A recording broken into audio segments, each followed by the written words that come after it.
Assalamualaikum warahmatullahi wabarakatuh. Perkenalkan, nama saya Fani Sulastri dengan NIM E1E0211083.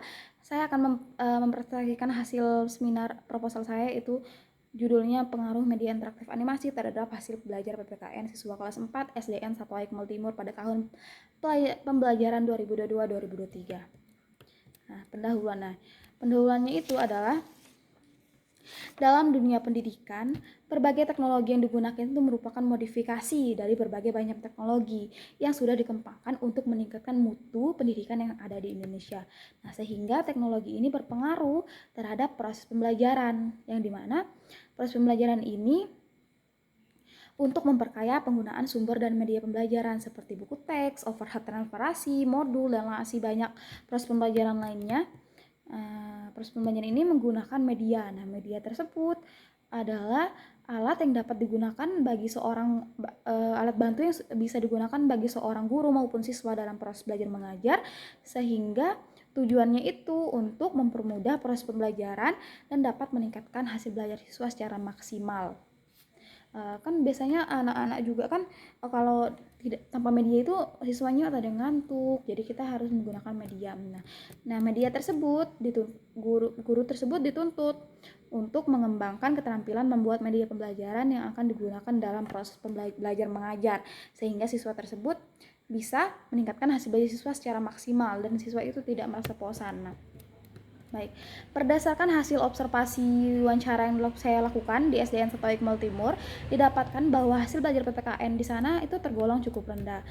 Penyebabnya itu, yang pertama itu adalah pemotongan waktu belajar. Kenapa pemotongan waktu belajar? Kan pada saat itu masih pandemi, jadi mereka masuk persip. Jadi pemotongan waktu belajar, contohnya kayak gini, mereka masuk dari jam 7 sampai jam 9 sampai jam 10. Nah, jam 10 sampai jam 12 seperti itu. Intinya persip. Nah, ditambah lagi materi-materinya itu banyak. Nah, jadi guru ini tidak bisa mengajar materi yang banyak ini dengan waktu belajar yang sudah dipotong.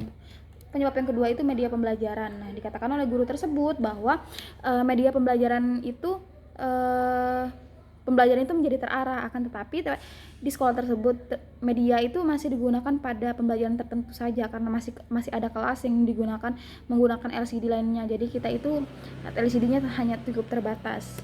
Nah, Kemudian solusi yang saya tawarkan itu adalah penggunaan media pembelajaran. Nah, media ini dapat digunakan banyak sekali macamnya ya. Salah satunya media interaktif animasi. Nah, media interaktif animasi ini merupakan salah satu contoh pemanfaatan teknologi dalam menunjang proses pembelajaran berlangsung.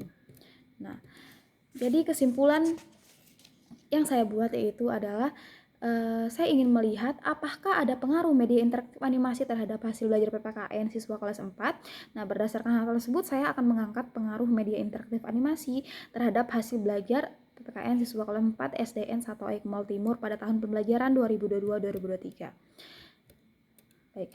Adapun rumusan yang saya ambil itu adalah apakah ada pengaruh media interaktif animasi terhadap hasil belajar PPKN siswa kelas 4 SDN 1 Aikmal Timur.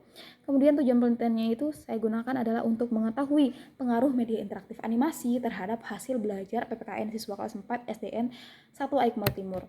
Selanjutnya, manfaat penelitian yang saya gunakan itu adalah manfaat teoritis, yang di mana manfaat teoritis ini sebagai bahan mengenai hasil belajar PPKN melalui penerapan media interaktif animasi.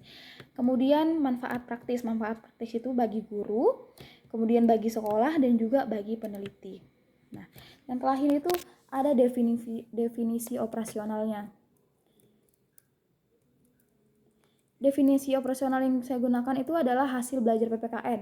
Hasil belajar PPKN itu adalah hasil yang sudah dicapai oleh siswa dalam pembelajaran mata pelajaran PPKN yang dapat diukur menggunakan tes hasil belajar. Kemudian yang kedua itu media interaktif animasi. Nah, media interaktif animasi ini dibuat dengan pemanfaatan komputer yang dirancang dengan Microsoft PowerPoint yang di dalamnya memiliki unsur teks, gambar, suara, video, termasuk animasi.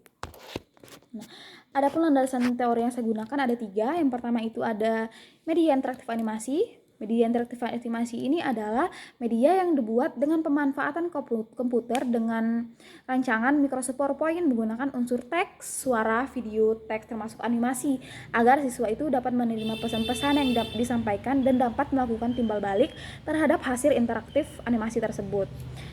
Landasan teori yang kedua itu saya mengambil hasil belajar. Nah, hasil belajar itu merupakan kemampuan yang dimiliki siswa setelah melaksanakan proses pembelajaran yang dijadikan tolak ukur untuk mengetahui keberhasilan tujuan pembelajaran itu sudah sampai mana. Kemudian terakhir itu ada PPKN. Nah, PPKN ini sudah merupakan pembelajaran yang mengacu pada konsep nilai, norma, moral, dan perilaku yang baik menurut Undang Pancasila dan Undang-Undang Dasar 1945.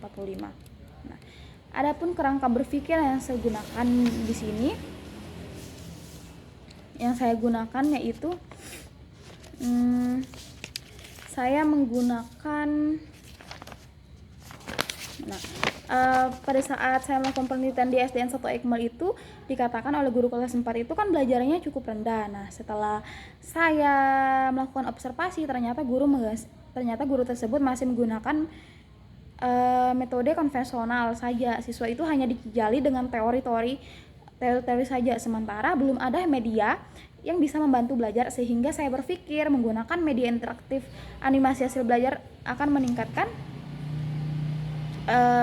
meningkatkan hasil belajar PPKN di sekolah tersebut, dan saya memberi pretest di awal dan post test terakhir, sehingga kesimpulannya itu saya mengambil hasil belajar PPKN siswa apakah sudah meningkat atau tidak. Selanjutnya hipotesis penelitian. Ada hipotesis HO, yaitu tidak terdapat pengaruh penggunaan media interaktif animasi terhadap hasil belajar PPKN siswa kelas 4 SDN 1 Eikmal Timur tahun pelajaran 2022-2023. Kemudian HA-nya itu terdapat pengaruh penggunaan media pembelajaran animasi terhadap hasil belajar PPKN siswa kelas 4 SDN 1 Eikmal Timur pelajaran tahun 2022-2023. Baik. Nah, metode penelitian yang saya gunakan itu saya menggunakan jenis quasi experimental design atau non-covalent control group design. Nah, kelas yang saya gunakan itu saya menggunakan dua kelas. Yang pertama itu ada kelas eksperimen dan kelas kontrol. Pada kelas eksperimen saya menggunakan media animasi yang sudah saya buat, dan kelas kontrol itu saya tidak memberi perlakuan. Nah, dan kedua kelasnya itu saya berikan pretest di awal, kemudian post test di akhir pembelajaran. Nah, waktu penelitian saya gunakan itu pada semester ganjil tahun pelajaran 2022-2023. Tempatnya itu di SDN 1 Eikmal Timur, Kecamatan Eikmal, Kabupaten Lombok Timur. Populasi siswanya kelas 4 itu adalah 53 orang. Kemudian sampel yang saya gunakan kelas 4A dijadikan sebagai kelas kontrol, dan kelas 4B itu dijadikan sebagai kelas eksperimen. Jenis data yang saya gunakan itu adalah kuantitatif. Metode pengumpulan data yang saya gunakan, yang pertama itu ada observasi, kemudian wawancara, dan terakhir itu tes. Instrumen penelitian yang pertama itu adalah observasi, dan kedua itu tes. Kemudian uji instrumen yang saya gunakan adalah ada dua, yaitu uji validitas dan uji reliabilitas. Kemudian metode analisis data yang saya gunakan itu ada 4 metode. Yang pertama itu ada normalitas data, kemudian uji homogenitas, kemudian uji hipotesis, dan terakhir itu menghitung efek size. Sekian dan terima kasih sudah mendengar hasil seminar proposal saya. Jika ada yang ditanyakan, silakan ditanyakan pada kolom komentar. Terima kasih. Assalamualaikum warahmatullahi wabarakatuh.